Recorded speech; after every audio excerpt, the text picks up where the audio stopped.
Good evening and welcome to Chicago Tonight Black Voices. I'm Brandis Friedman. Thanks for sharing part of your weekend with us. On the show tonight, planting seeds for the next round of cannabis licenses. We'll talk about updates to the process and what's next for the state's cannabis businesses. A proposed rail yard expansion in Englewood is derailed after a blocked vote in City Council. An event offering first-hand accounts of the 1921 Tulsa Race Massacre and a modern perspective on the Black District where it happened. The nonprofit Equiticity is hoping to charge up North Lawndale with climate-friendly transportation. What Pullman's newest designation as a National Historical Park means for its future, and the healing power of artwork made by a Chicago Vietnam War veteran you won't soon forget. All that coming up, but our first story tonight, Illinois opens its next round for cannabis licenses. How to apply? Right after this. Chicago Tonight, Black Voices, is made possible in part by Fifth Third Bank and by the support of these donors.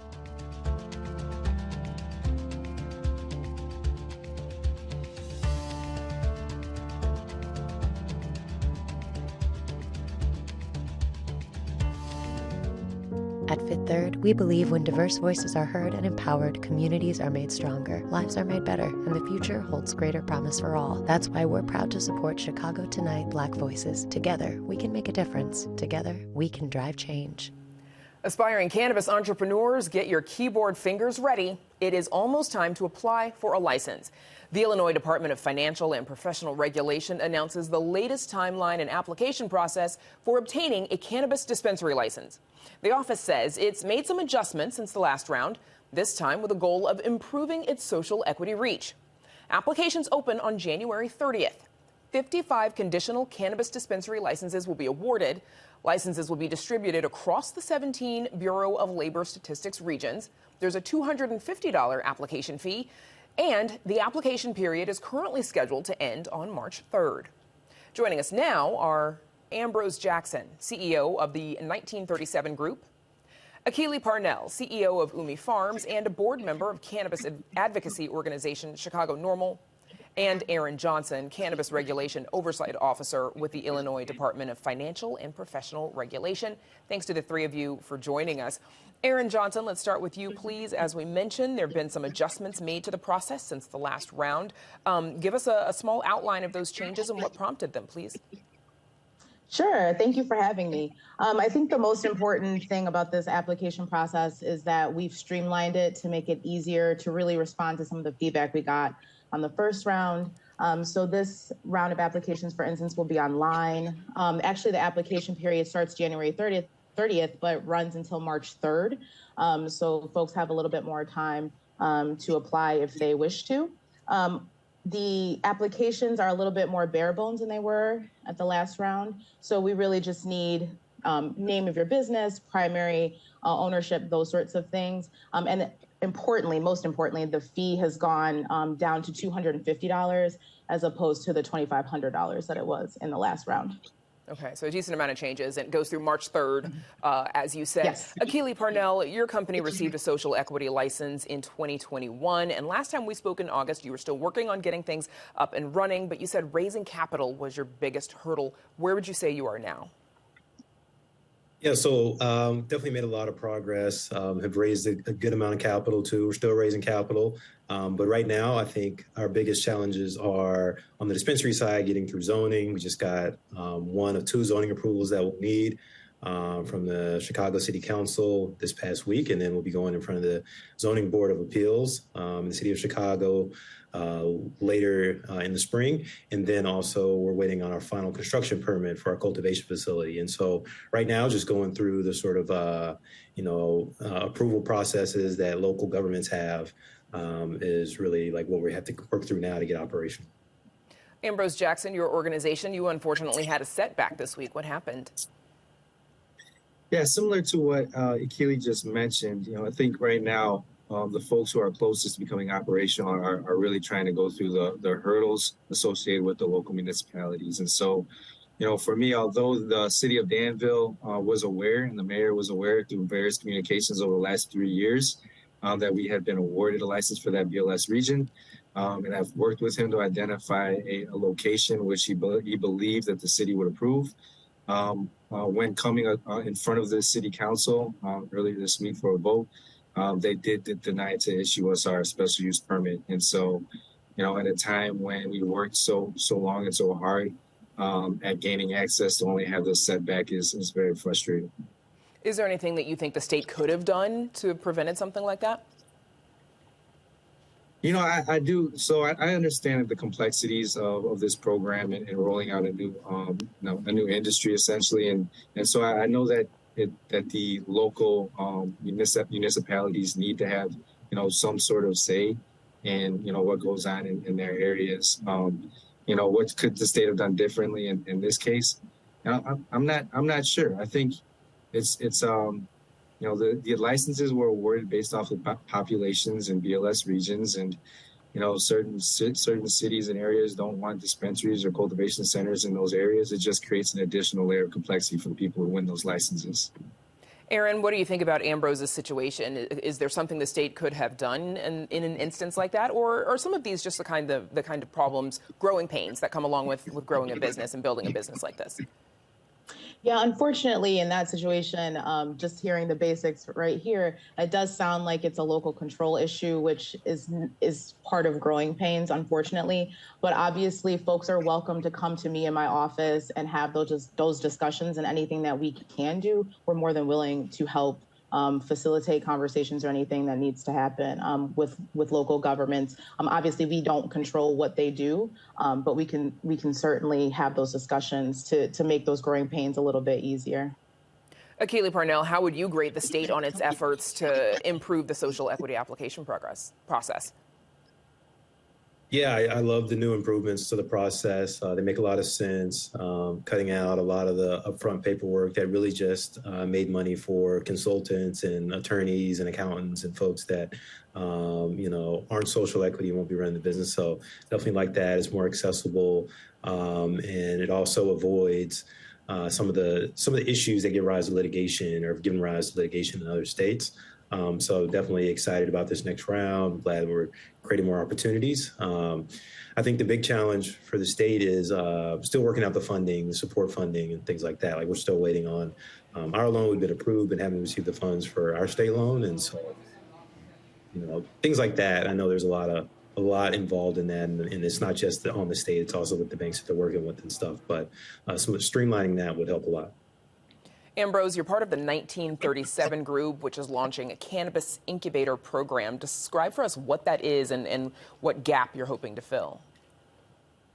Yeah, so for me, as being part of the cohort of applicants that really started this process in 2018 and have yet to open our doors and really make any money within this industry, we understand that this new and improved process that they're rolling out has many benefits for applicants.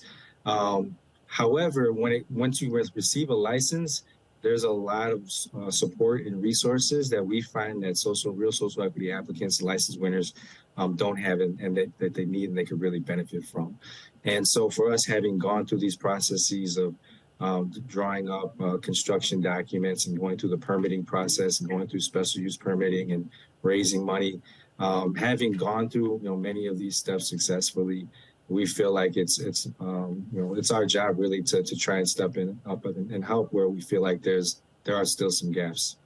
And pass along that knowledge, it sounds like. Aaron, transportation licenses. Now, dispensaries receive them as part of the licensing package. Does that undercut those who receive separate transportation licenses? Will there still be any business for them? Those are things that honestly we're looking into. We always want to make sure that folks are able to be competitive and use the licenses that they have. So when we have hiccups, I would call them hiccups in this scenario, we really just need to understand what the flaws are and make sure that everyone is being competitive, because obviously from our perspective, we want this program to be successful because we are the first in the nation social equity cannabis program. And so it needs to be successful so it can continue to be a leader and a model for other states to follow. Aaron, we've got about 20 seconds left. Does the state plan to make any resources available post-licensing to help some of those social equity applicants or licensees get up and going? Yeah, so we actually, the Department of Commerce and Economic Opportunity has a technical assistance providers, and those folks are available both pre-application and post-application should you obtain a conditional license. And we found them to be really helpful. They have webinars, and folks are always accessible, and we've heard positive feedback about them. Okay, well, best of luck to all of you. Thanks for joining us, Aaron Johnson, Akili Parnell, and Ambrose Jackson. Up next, an expansion project that's gone off the rails in City Council in a previously recorded conversation. Stay with us.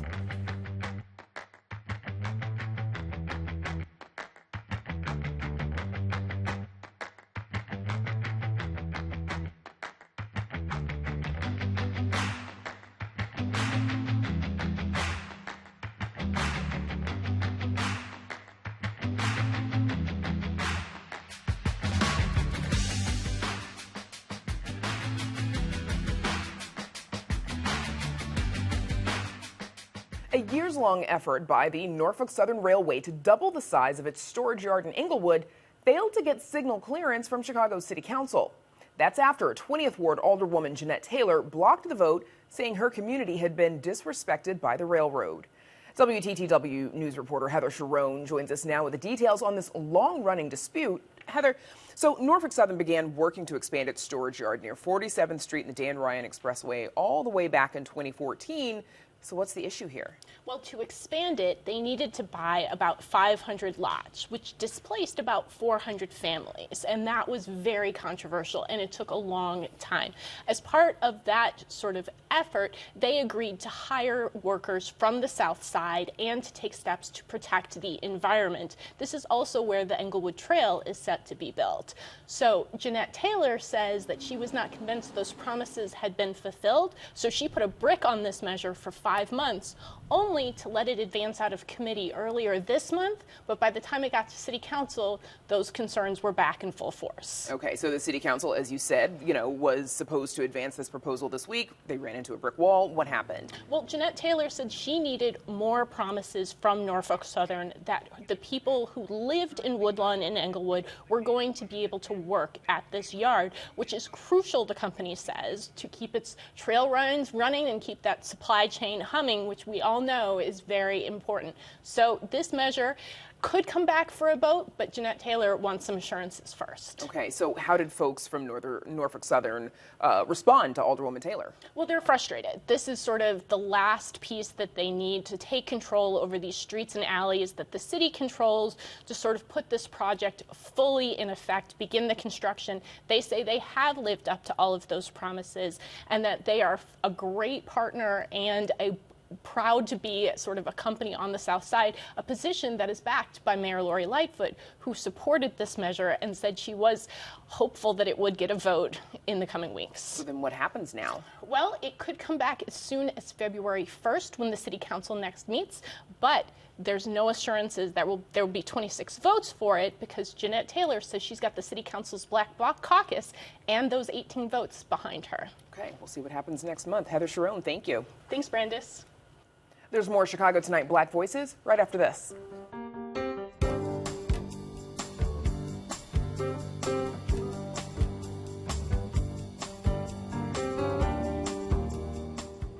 When we think of archaeology, events from 100 years ago aren't necessarily what comes to mind. But archaeological study of even relatively recent events can be a powerful way to correct narratives, reveal lost history, and move toward justice. Tulsa-based archaeologist Dr. Alicia Odewale is uncovering stories from Tulsa's Greenwood district that in 1921 was the site of a vicious racial attack. At National Geographic Live, Greenwood, A Century of Resilience, she'll be presenting some of her findings and offering a refreshed understanding of this history.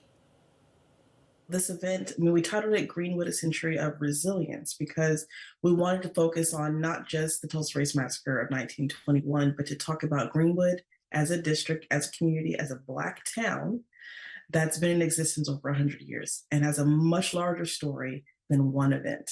A lot of people come into this show, maybe they have seen Watchmen, they've seen Lovecraft Country, they've seen these things on TV, media, but they may have never actually heard the story from survivors. We will have live audio from survivors to tell the story themselves. So if you this is a chance for you to actually hear the story from the people who lived it. And myself, as a descendant of survivors, this is the story that you can't get anywhere else. And it's an opportunity for you to learn more about how a community was built, one of the most prosperous Black communities to ever exist, and how it continues to exist today. Greenwood never left. Greenwood's still here. So we're telling this story to try to correct this misnomer in our history right now, that Black Wall Street was destroyed in 1921, and that's the end of its story. And we're also trying to put the narrative back into the hands of the people who actually lived this story and who continue to live in Greenwood, and not in the hands of other people who have never experienced this and have never lived in our city. When I talk to people, it's always wonderful to expand their understanding of what Greenwood is and was, and how it's changed through time.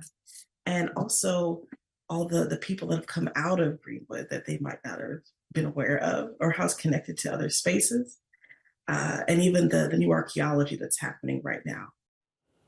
Sounds like an important night. Again, that event is National Geographic Live, Greenwood, A Century of Resilience, at the Auditorium Theater. That's on January 29th, and you can find more of that on our website. In 1968, a U.S. Marine was wounded and evacuated from Vietnam. He returned to Chicago and found his calling making artwork in a way that might be called obsessive. Charles Smith now lives in Louisiana, and he continues to create. Producer Mark Vitale met him on a recent visit back to the city to open a new show with the National Veterans Art Museum. Please be warned, there are descriptions of violence in this story that may be upsetting.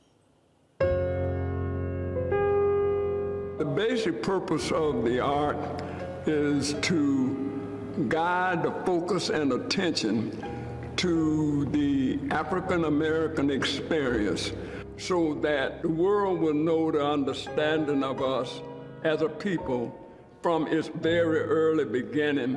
And that is why the pieces tell the story of a period and time captured in art. Dr. Charles Smith gave himself the title Doctor to honor a lifetime of experience and knowledge. He's made thousands of these figures from a blend of concrete, wood pulp, and rebar. In the 1990s, his home in Aurora, Illinois became a roadside attraction, and he now runs a heritage museum near New Orleans. "Call me Doc," he said, and told us about his life before he was an artist. Be forewarned, his description of war is harrowing.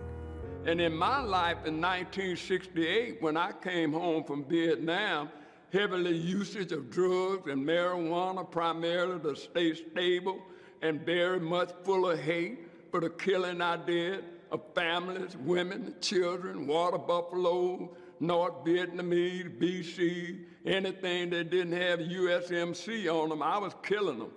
And you feel it in your heart, and you feel the change and the hate taking over you, and after a while you get accustomed to it.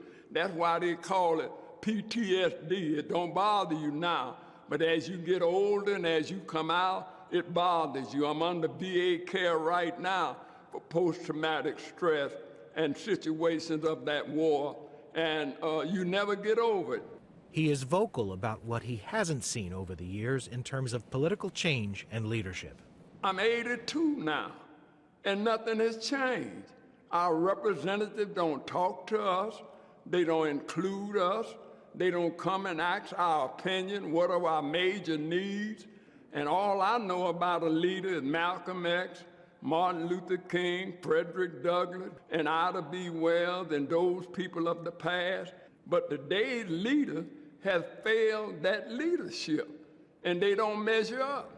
Years ago, Smith was a pastor in Tennessee. He no longer ministers at church, but he hasn't stopped preaching. The calling comes from God, because God has always been a part of my life, and God worked with me so, put that art in my heart and say, that's the platform you use. So that's what my art does. It creates conversation, it gives information, and it gives directions in terms on where we need to be at every level, politically, spiritually, personally, community, and that type of a thing. The message must continue to go out, is must continue to pound on what's wrong. I pound on organizations, schools, principles. I'm like the radio. If you don't change the channel or cut it off, I'm going to keep going. For Chicago Tonight, this is Mark Vitale. The exhibition is called Dr. Charles Smith, Holding the Dream in My Hand. It's at the National Veterans Art Museum on the Northwest Side until June 1st. There's more on our website, including the artist's account of meeting Dr. Martin Luther King Jr. in Chicago. The effects of climate change, poor air quality, extreme temperatures, worse health outcomes are disproportionately felt in predominantly black and brown neighborhoods. Through the Mobility Opportunities Fund, the nonprofit Equiticity is hoping to charge up North Lawndale's transportation options and address those effects by offering stipends for climate-friendly transportation modes like e-bikes to qualified residents. The Mobility Opportunities Fund will provide stipends that help limited income black and brown residents of North Lawndale purchase climate-friendly transportation, which is inclusive of conventional bikes, e-bikes, e-cargo bikes, and electric vehicles. This program we're offering will also include education to the recipients of these stipends, as well as low to no cost repairs for the e-bikes and bikes that they choose to purchase. Well, it prioritizes the needs of lower income residents and will provide parity, or shall we say incentives, for active transportation such as bicycling. And it also seeks to create the pathways to economic opportunity and close the mobility gap that we see oftentimes in North Lawndale by financially delivering, these modes of transportation to residents who might not otherwise have access and are oftentimes left behind. There are eligibility requirements. You must be 18 years of age. However, parents can apply on the behalf of their minor children. You must be a North Lawndale resident. And we do have income limits, and those are provided within our frequently asked questions. As Ramel Terry mentioned, there are some eligibility requirements for this fund. You'll find more on that and how to apply on our website. Local and national leaders gathered this week to mark a change to Chicago's first National Park Service unit. Pullman National Monument is now Pullman National Historical Park. And the change is a lot more than just semantics. We spoke with WTTW News reporter Patty Wetley this week about the designation differences. The difference is, again, like you said, more than just semantics. So national monuments are created typically by the U.S. president using something called the Antiquities Act. Barack Obama created the Pullman National Monument in 2015. The concern is that presidents could also repeal or undo the creation of a national monument, which did happen under President Donald Trump, who repealed Bears Ears National Monument in Utah, which Obama had also created. National parks are created by a piece of legislation passed by Congress. They have a lot more protections attached to them. So changing Pullman to a national park, as Senator Dick Durbin said, anybody wants to come after Pullman, they've got to go through him and all the rest of Congress. And the rest of Congress. Yes. So today's celebration was a result of an uncommon amount of collaboration, though, yes. At the local, state, federal levels. Here's Rick Clark, Deputy Regional Director of the National Park Service. This is huge. The trajectory of this park over the course of just a 7-year period, that does not happen within the National Park Service very often. I really envision the National Park Service potentially using this as a blueprint for how to do it right, for how Congress, I think, intends for partnership parks like this to work collaboratively. So, Patty, what's next? So as he referenced, it is a partnership park. You do have the city of Chicago wants Pullman and that national park to be an anchor for that community. So they're investing money around that. Metro wants to, create a faster service between Pullman and the Indiana Dunes National Park. They're going to put together a robust management program for the park that will kind of guide stewards into the next couple of decades. And for sure, they want the community to remain engaged, which, knowing that those are the folks who fought for this for so long in the first place, I don't think that's going to be a problem. Yeah, no doubt they will remain engaged. Yeah, they'll have plenty to say. And you can read Patty's full story on our website. It's all at WTTW.com/news. And that is our show for this weekend. Be sure to check out our website for the very latest from WTTW News, including, if you're watching us on Saturday night, know that you can also catch Black Voices and Latino Voices on Sundays beginning at 10 p.m. And join me and Paris Schutz next week on Chicago Tonight at a brand new time, 10 p.m. That is Monday through Friday. Now, for all of us here at Chicago Tonight Black Voices, I'm Brandis Friedman. Thank you for sharing part of your weekend with us. Stay healthy and safe, and have a good night.